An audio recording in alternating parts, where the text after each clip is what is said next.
We find ourselves first with Emma and Gio, two people who, on the surface, seem to have nothing to do with danger. Espionage, or the shadow world that has swallowed so many lives in this town. And yet, that is exactly how these stories begin. We see Emma in a reflective mood, aware of the cold outside, but feeling something warm and unexpected stirring within. Gio is there, close enough to notice, close enough to respond. There's a spark between them that feels unplanned, maybe even accidental, but undeniably real. We sense that Emma is not consciously trying to charm Gio, and yet her presence does that anyway. Her intelligence, her guarded vulnerability, and her sharp instincts make her magnetic. Gio, for his part, seems drawn in before he has time to question why. We imagine them talking late into the evening, possibly inside Anna's house, surrounded by memories that Emma has never fully unpacked. The setting matters. Anna's home is not just a place of comfort. It is a symbol of secrets, sacrifices, and unfinished business.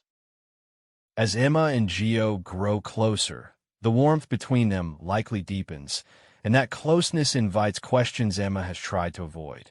She is Anna's granddaughter, after all. Even if she tells herself she has no right to interfere, no reason to worry, the truth keeps pressing in. Where is Anna?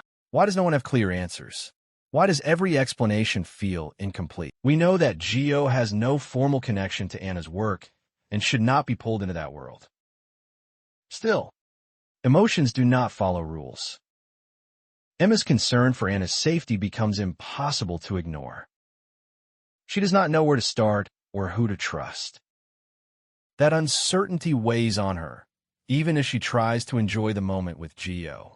Hypothetically, she might begin to test the waters, asking questions that seem casual but carry deeper meaning.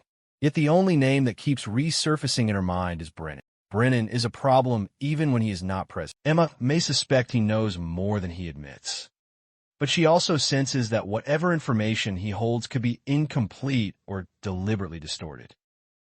The idea that Anna could be working secretly for the WSB is something Emma might hear through half-truths and whispers. What she does not know, what we as viewers do know, is far worse.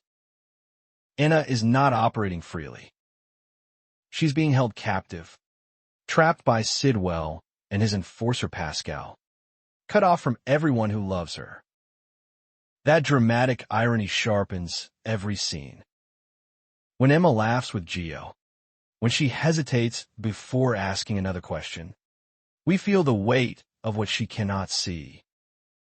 From there, our attention shifts to Brooklyn and Chase, a married couple standing at the edge of a fracture they may not fully recognize yet. Brooklyn is not someone who hides her feelings well, and lately, frustration has been building. She watches Chase move through his days with a focus that feels misplaced, and she knows exactly why. Willow's name may not always be spoken, but it hangs in the air between them.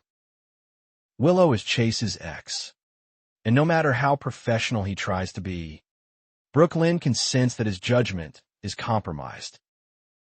We imagine the conversation they likely have, honest but tense. Brooklyn does not accuse without reason. She points out patterns, decisions that seem driven more by emotion than evidence.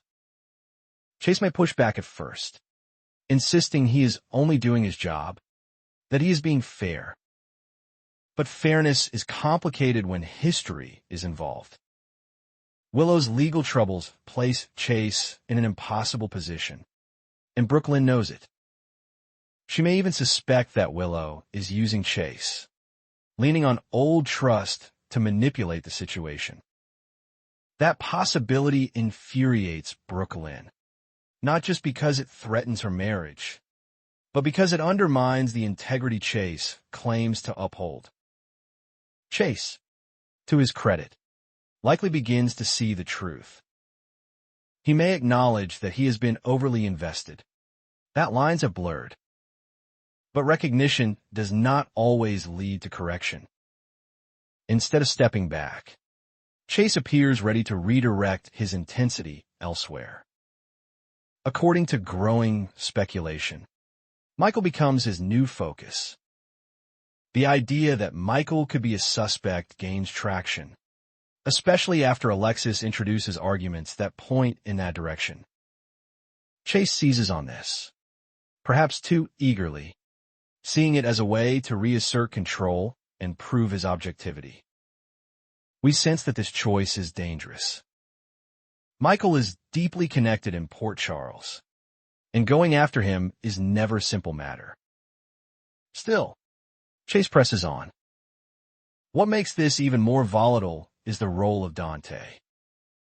There is a growing belief among fans, and we share this suspicion, that Chase may confront Dante next. Dante's loyalty to Michael is well known, and if Dante failed to investigate Michael with the same rigor applied to others, Chase could interpret that as bias or even obstruction. Hypothetically, Chase might attempt to implicate Dante, not just professionally but morally, accusing him of protecting family at the expense of justice. That move would ripple outward, damaging trust within the police department and beyond. As these tensions escalate, we turn to Brennan again, this time through the eyes of Jocelyn. Brennan may technically outrank her, but authority is not the only source of fear. There is something about Brennan that unsettles Jocelyn on a deeper level. She understands that power, when unchecked, can be cruel. In a conversation with Britt, Jocelyn likely voices this fear openly. She may warn Britt that Brennan is capable of anything if crossed, that disobedience is not just a professional risk, but a personal one. This exchange feels loaded with subtext. Why would Jocelyn feel compelled to warn Britt now? We suspect she knows more than she is saying. There's a strong possibility that Britt has been feeding false information into the investigation, perhaps offering fabricated leads about Sidwell. If Jocelyn has discovered this, her advice to Britt to be honest with Brennan takes on a darker tone. She is not encouraging honesty out of morality alone, but out of survival. Brennan does not tolerate betrayal, and Jocelyn knows it. Meanwhile, the shadow of Sidwell continues to spread, reaching even those who are not directly involved. Laura finds herself increasingly overwhelmed, pulled in multiple directions by responsibilities she cannot escape. Trouble is coming for her too, and the source is not immediately clear. Still, all signs seem to point back to Sidwell. His influence extends far beyond Anna's captivity. He destabilizes systems, creates fear, and forces people like Laura into impossible choices. We can imagine Laura sensing that something is wrong, that the balance she works so hard to maintain is slipping. The question is whether she will identify the thread in time. As all these threads weave together, we feel the tension tightening. Emma's personal awakening with Gio exists alongside her growing unease about Anna. Brooke, Lynn, and Chase stand at a crossroads that could redefine their marriage. Chase's pursuit of justice threatens to become obsession, endangering Michael and Dante alike.